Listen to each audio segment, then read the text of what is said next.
Hello students, today we are going to discuss about demonstrative pronouns and interrogative pronouns.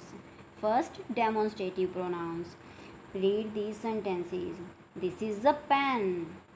This stands for pen. Those are books. Those stands for books. These are pencils. These stands for pencils. That is a bag. That stands for bag. This, these, that and those are pronouns since they point out to object or objects that they refer to.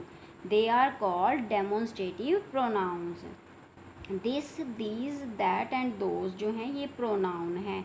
ये object या फिर objects वस्तु या फिर वस्तुओं को point out करने के लिए यूज़ किए गए हैं और इन्हें हम संकेतवाचक सर्वनाम यानी कि डेमोन्स्ट्रेटिव प्रोनाउंस कहते हैं. A demonstrative pronoun is a pronoun that is used to point out the object or objects which it refers to. Demonstrative pronoun जो हैं वो वस्तु या फिर वस्तुओं को पॉइंट आउट करने के लिए यूज़ किए जाते हैं. Demonstrative pronouns and demonstrative adjectives. Students, demonstrative pronoun और डेमोन्स्ट्रेटिव एडजेक्टिव के बीच में डिफरेंस को समझना भी ज़रूरी है. This, that, these and those are also used as demonstrative adjectives. This, that, these और दोज जो हैं वो डेमोन्स्ट्रेटिव एडजेक्टिव के रूप में भी यूज़ किए जाते हैं. Examples: this pen has blue ink. Students, इस सेंटेंस में दिस जो है वो डेमोन्स्ट्रेटिव एडजेक्टिव है since it qualifies the noun pen. यहाँ ये पेन नाउन से पहले लगा है यानी कि ये नाउन पेन को क्वालिफाइज कर रहा है और हमें पता है जो नाउन को क्वालिफाइज करते हैं वो एडजेक्टिव्स होते हैं. इसलिए यहाँ ये जो दिस यूज़ किया गया है वो डेमोन्स्ट्रेटिव एडजेक्टिव है. Second sentence, this is the pen that has blue ink. यहाँ सेकेंड सेंटेंस में जो दिस यूज़ हुआ है वो डेमोन्स्ट्रेटिव प्रोनाउन है since it stands for the noun pen, क्योंकि ये पेन नाउन को पॉइंट आउट करने के लिए यूज़ किया गया है. A demonstrative adjective is placed before a noun.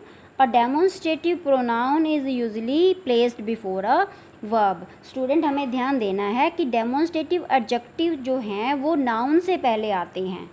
Okay, यानी कि इनके बाद नाउन लगा होता है और जो डेमोन्स्ट्रेटिव प्रोनाउंस हैं वो वर्ब से पहले लगाए जाते हैं. Next, interrogative pronouns. Read these sentences. Who has come to meet me. What is the matter. whom do you want to meet. Which is your book. In these sentences, the words who, what, whom and which are pronouns.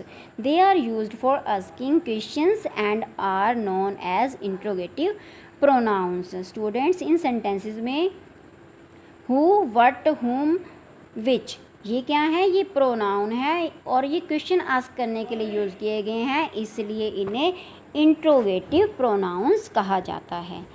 An interrogative pronoun is a pronoun which is used for asking a question. Interrogative यानी कि प्रश्नवाचक सर्वनाम का प्रयोग प्रश्न पूछने के लिए किया जाता है.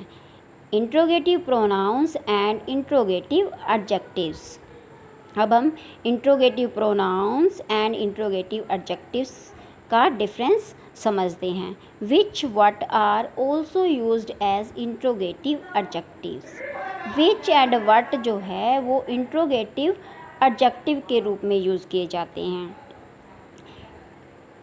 और ये इंट्रोगेटिव प्रोनाउन भी हैं. अब हम दोनों में डिफरेंस को समझते हैं. First, which pen is yours. यहाँ पर जो विच यूज़ हुआ है वो इंट्रोगेटिव एडजेक्टिव है. क्यों? Since it qualifies the noun pen, क्योंकि ये पेन नाउन को क्वालिफाइज कर रहा है. Second sentence, which is your pen. यहाँ पर जो विच यूज़ हुआ है वो इंट्रोगेटिव प्रोनाउन है. क्यों? क्योंकि ये पेन नाउन को पॉइंट आउट कर रहा है. Students, an interrogative adjective is placed before a noun. An interrogative pronoun is placed before a verb. Interrogative adjective जो है वो नाउन से पहले लगता है और इंट्रोगेटिव प्रोनाउन जो है वो वर्ब से पहले लगाया जाता है. Okay student, I think students it's clear to you now. Now student, revise all the work whatever we have